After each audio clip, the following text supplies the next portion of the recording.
जय हिंद। नमस्ते सभी भाइयों को राम राम। मैं हरिंदर फौजी बोल रहा हूँ। जैसा कि पिछले कुछ दिनों में स्वास्थ्य का इशू होने की वजह से और दूसरा थोड़ा इन्हीं सब चीज़ों के काम में कुछ सांसदों ने फ़ोन किए कि मैं आप जवानों की बात को रखेंगे हम लोग। कुछ अंडरस्टैंडिंग मिसअंडरस्टैंडिंग की वजह से कुछ 2-4 दिन हमारे गंवाने पड़े। लेकिन इसमें कहने में कोई गुरेज नहीं है। ये कहने में कोई मुझे गुरेज नहीं है कि 2-4 दिन नहीं, मैं पूरा जीवन मुझे अगर इसमें गंवाना पड़ेगा तो मैं गंवाने के लिए तैयार हूं। इसमें कोई भी कोर कसर नहीं छोड़ूंगा, क्योंकि अपनी भारतीय सेना में जिस तरीके से जो करप्शन चल रहा है उसको रोकने के लिए किसी भी हद से गुजरना पड़ेगा। जो दादागिरी चल रही है, जो शोषण, जुल्म, जास्ती, अत्याचार, गैर बराबरी वाली जो बातें चल रही हैं, इसको रोकने के लिए किसी भी हद से गुजरना पड़ेगा, वो कर गुजरने के लिए मैं तैयार हूं। लेकिन भारतीय सेना के साथ, देश की सुरक्षा व्यवस्था के साथ इस तरीके से जुल्म, जास्ती, अन्याय, अत्याचार नहीं होने दूंगा। इसके लिए अपना संपूर्ण जीवन मैं इसे दान देने के लिए तैयार हूं और पूरी कोशिश कर रहा हूं और लगातार करता रहूंगा इस जुल्म, इस शोषण को रोकने के लिए। तुम्हारी जो मर्जी हो सके, जैसे कि मैं अभी आपको बता दूं कि तमाम एफआईआर की धमकियां आ रही। तुम एक एफआईआर नहीं, तुम 1000, 1,00,000 एफआईआर कर दो मेरे ऊपर, लेकिन मैं पीछे नहीं हटूंगा। तुम दलाली कर सकते हो देश के साथ, तुम गद्दारी कर सकते हो, तुम रोकने की कोशिश कर सकते हो, तुम अपनी पावर का बिल्कुल मिसयूज कर सकते हो, लेकिन हरिंदर फौजी को इस सच्चाई को सामने लाने में, देश के सामने इसे रखने में तुम कदापि नहीं कामयाब हो सकोगे। और हरिंदर यादव को रोकने में तो बिल्कुल भी नहीं। तुम ये अपनी गीदड़ भक्कियां, ये जो तुम कायरानी धमकियां दे रहे हो, कायराना तरीके से बातें कर रहे हो, तुम इसे अपने पास रखना। डराना उन जवानों को जो तुम्हारी चापलूसी करते हैं। तुम उन्हीं को डरा सकते हो, उन्हीं को धमका सकते हो, लेकिन सच्चाई के रास्ते पे चलने वाले, सत्य के साथ जीने वाले, हमेशा सच्चाई के रास्ते पे चलने वाले हरिंदर फौजी को तुम इन गीदड़ भभकियों से नहीं डरा धमका सकते। और खुला चैलेंज दे रहा हूं आपको, तुम एक नहीं 1000 एफआईआर करना मेरे ऊपर। मुझे उससे कोई फर्क नहीं है, लेकिन सच्चाई को मैं देश के सामने लगातार रखता रहूंगा। जो सत्य है उसे बोलता रहूंगा। जिससे हमारे देश को हानि है उस चीज को मैं लगातार उजागर करता रहूंगा। तभी जाकर के उसमें विचार होगा और आने वाले समय में कोई ऐसी दुर्घटना ना हो, ऐसी किसी भी प्रकार की दिक्कतें ना आए कि जिससे हमारी भारतीय सेना को उसका सामना करना पड़े।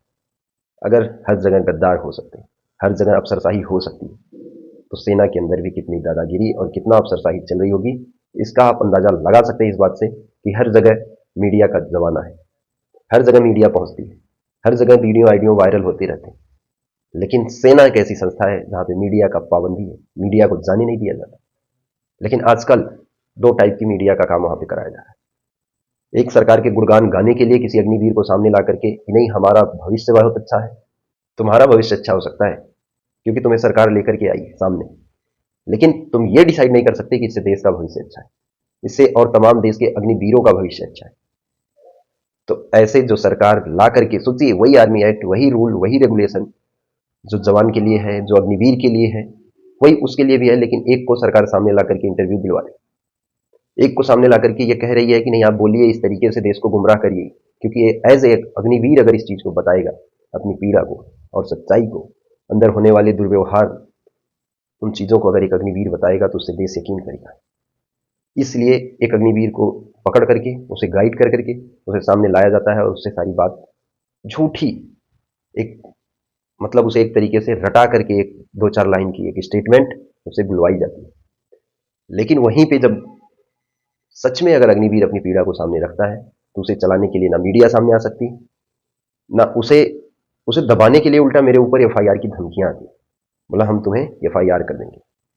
ऐसी ऐसी धमकियां दी जा रही हैं तो मैं ये कहना चाहता हूं, स्पष्ट तुम्हें बताना चाहता हूं कि सत्य की राह में जो भी आएगा, जो भी आएगा, हम उससे निपटने की पूरी कोशिश करेंगे। उससे हम नहीं निपटेंगे, वो सच्चाई खुद उससे निपट लेगी। तो इसलिए अधिकारियों की हिम्मत नहीं है, वो बात भी नहीं कर सकते हैं, वो सामने अपना नाम परिचय बताने नहीं आ सकते हैं। इसलिए वो जवानों को बार बार खड़ा कर रहे हैं और जवानों से फोन करवा रहे हैं और तमाम धमकी भरे वो कॉल आ रही है। तो इसलिए मैं ऐसे सीओ को भी बताना चाहता हूं जो कमांड कर रहे हैं कि अगर कुछ ऐसे में अगर कुछ आपदाएं होती हैं, कुछ घटनाएं होती हैं या किसी भी प्रकार का ऐसा कुछ होता है, तो वो सीओ तैयार रहेगा। जिस यूनिट का जवान जिस तरीके से कॉल करवाया जा रहा है उससे, तो उस यूनिट का सीओ एज ए कमांडिंग अफसर, वहां के जो और भी ऊपर के अधिकारी हैं, वो भी इस चीज़ों का संज्ञान ले लेंगे और इस चीज़ से बिल्कुल तैयार रहेंगे कि इस तरीके से जब आप आदेश देकर के अपने जवानों को आगे ला रहे हो और ऐसे अनाप शनाप फोन करवा रहे हो और ऐसी जो गैर जिम्मेदाराना बात करा रहे हो, तो उसके जिम्मेदार आप होंगे, ना कि वो जवान। एक जवान की इतनी हिम्मत नहीं है कि वो मुझे फोन करके इस टाइप से बातें कर सके। तो इसलिए फिर आपसे कह रहा हूं, और सुनिए, मैं आपको सुनाता हूं कि किस तरीके से फोन करता है जवान और उसे साइड में खड़ा होकर के एक व्यक्ति समझा रहा है, एक अधिकारी उसको गाइड कर रहा है, उसे बता रहा है। वो चीज मैं आपको सुना रहा हूं, वो सुनिए, उसके बाद फिर मैं आपको बताऊंगा। सर आप कौन है सर? मेरा वीडियो डाला है यूट्यूब में। आप कौन बोल रहे हैं सर? सर मैं आप सेक्शन 66 के अंदर मैं केस बना दूंगा आपके ऊपर। नहीं मैं ये बगल से एक अधिकारी बोल रहा है, उसको समझा रहा है, ऐसे ऐसे बात करो और ऐसे ऐसे बोलो। सुनो आगे आप। ये चीज सुन रहा हूँ, कोई आपसे ये चीज बुलवा रहा है, वो आप किसी के कहने पे ऐसी चीजें ना बोले। और वो चीजें ऑलरेडी मेरे पास सारी सारी चीजें ऑलरेडी मेरे पास रिकॉर्डेड है, पहले से भी और आज भी अभी भी।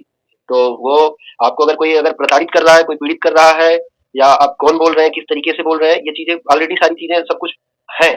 और वो जो जो आपको गाइड कर रहा है, उसको बोलो वो बात करिए, उसकी क्यों इतनी डर लग रही है? सर डर का बात नहीं है, वो वीडियो डिलीट कर देना था। मैं आपको सेक्शन 66 के अंदर आपको ऊपर मैं केस डालूंगा। वो कोई भी आप केस डालो, जो मर्जी वो डालो, मैं केस से नहीं डरता। मैं कह रहा हूँ ना कि आप जितनी केस डालनी डाल दो, एक केस नहीं, आप 10-100 केस डाल दो मेरे ऊपर। केस की कोई बात ही नहीं है, बात सच्चाई की है और बात रियलिटी की है। उस बंदे को बोलो 2 मिनट दे रहा हूँ, आप कुछ भी कर ले सर। जो डिलीट होना चाहिए वीडियो है, तो मैं पहले ही बोल रहा हूँ, 2 मिनट के अंदर आपको तुरंत वापस फोन आएगा सर। अरे कोई इशू नहीं है। जो जो जो जो ये नादानी बच्ची का हरकत कर रहा है, जो ऐसी बातें बता रहा है, उसको समझाओ कि वो इन चीजों से ऑलरेडी इन चीजों से मैं गुजर चुका हूँ। ये किधर धमकियां ना दे, नहीं तो इसके तहत मैं खुद ये धमकी का आरोप लगा करके मैं खुद एक एफआईआर अभी तुरंत फाइल कर दूंगा। ये जो धमकी भरे जो सर, मैं आपके ऊपर एफआईआर कर दूंगा सर। तो आप करो, मैं कहा आपको मना कर रहा हूँ। ठीक है सर। हाँ, वो आप करो, आपकी मर्जी। आप कौन बोल रहे हो, किस तरीके से बात कर रहे हो, ये मेरे पास तो सारी चीजें ऑलरेडी पहले से भी रिकॉर्डेड है, अभी भी रिकॉर्ड हो रही है। Yes sir. हाँ ओके सर, ओके। ये आप सुनते हैं कि इस तरीके से एक जवान से इस तरीके से बुलवाया जा रहा है, सच्चाई को सिर्फ छुपाने के लिए। अगर एक जवान रूबरू होकर के सामने ऑन कैमरा आकर के इस तरीके से अपने दर्द को रख रहा है, न केवल अपने दर्द को, देश के दर्द को, देश की भारतीय सेना के दर्द को, किस तरीके से भारतीय सेना के जवानों को खोखला और कमजोर किया जा रहा है, इस स्कीम के तहत किस तरीके से भारतीय सेना को खोखला किया जा रहा है, किस तरीके से युवाओं के पेट पे लात मारी जा रही है, किस तरीके से उनका शोषण किया जा रहा है। इस सच्चाई को जब एक जवान सामने आकर के कि नहीं, मैं अपने लिए नहीं, अपने देश के लोगों के लिए यह बात रख रहा हूं, अपने तमाम भाइयों के लिए यह बात कर रहा हूं, तो इस तरीके से उसे ऐसा मतलब गाइड कर करके एक अधिकारी हकीकत को छुपा रहा है। खुद तो बिका, लेकिन लोगों को भी बेचने के लिए उनके मुंह पे ताला लगा रहा है। इस पूरे देश की नब्ज को बेचना चाह रहा है। देश की सेना को जिस दिन बेच दिया जाएगा, उस दिन देश की हालत क्या होगी, और वही कार्रवाई पूरी की जा रही है। सच्चाई को छिपाया जा रहा है, गुलाम बनाया जा रहा है, और जवानों के मुंह पे अगर सोचो ताला लगा दिया गया, तो देश के मुंह पे ताला लगाने में बहुत समय नहीं लगेगी।